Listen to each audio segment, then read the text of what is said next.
Good morning. So this is Jennifer Feline here, and we've just finished reading chapter 1 of Louise Hay's You Can Heal Your Life. And I wanted to go over a recap of some of the ideas that we discussed in chapter 1.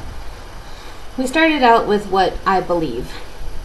The gateways to wisdom and knowledge are always open.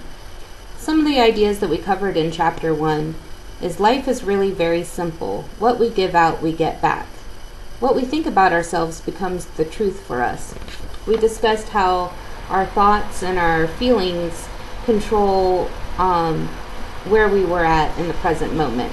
Whatever thoughts and feelings that we had in the past is why we're in our present circumstance today. And we also discussed what are the thoughts going on in your mind. Are you thinking positive or negative?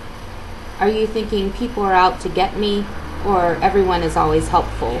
What is your view on the world? If you're constantly thinking your view on the world is something negative, people are always out to get me, you may be attracting that kind of energy into your life. It may be the case for you that people are out to get you because that's what you're constantly thinking.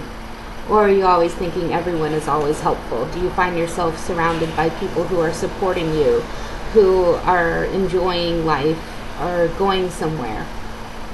The universe totally supports us in every thought we choose to think and believe. So whatever thought we're thinking and believing, that's what the universe is going to respond to. It's going to respond to our thoughts and our feelings that we're putting out there.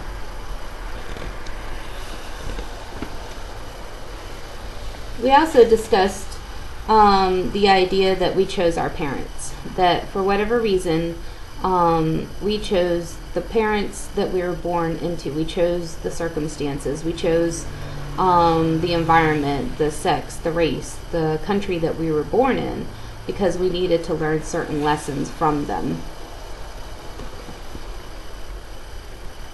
We covered an important point, that the point of power is always in the present moment. All the events you have experienced in your lifetime up to this moment have been created by the thoughts and beliefs you have held in the past. So, like I was saying earlier, every thought and belief, that we thought of in the past has been what has gotten us to this point.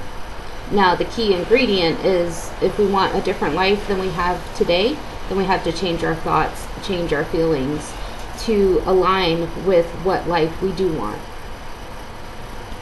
The only thing we are ever dealing with is a thought, and a thought can be changed. And that's the good part. We can change our thoughts.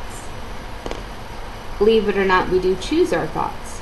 So some of us may have constant broken record of negative thoughts in our mind. The thing we have to recognize is that we chose that thought and we can change it. We discussed the idea that a lot of times at the core root of some of our problems is that we believe that we're not good enough. And we have to change that thought that we are good enough, we are lovable, there is love in the world, there are people that will love us.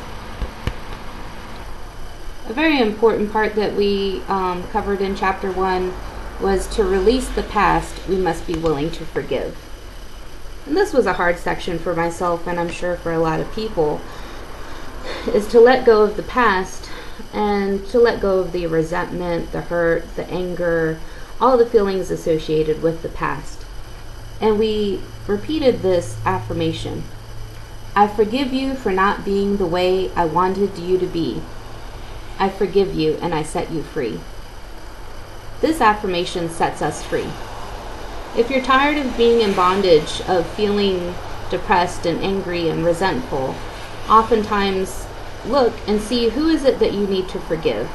Who is it that's holding you back? What thought, what circumstance, what hurt have you suffered that you need to forgive?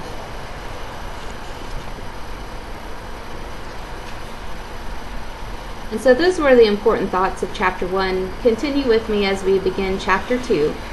Please subscribe to my YouTube channel, like me on Facebook, and I look forward to talking to you soon.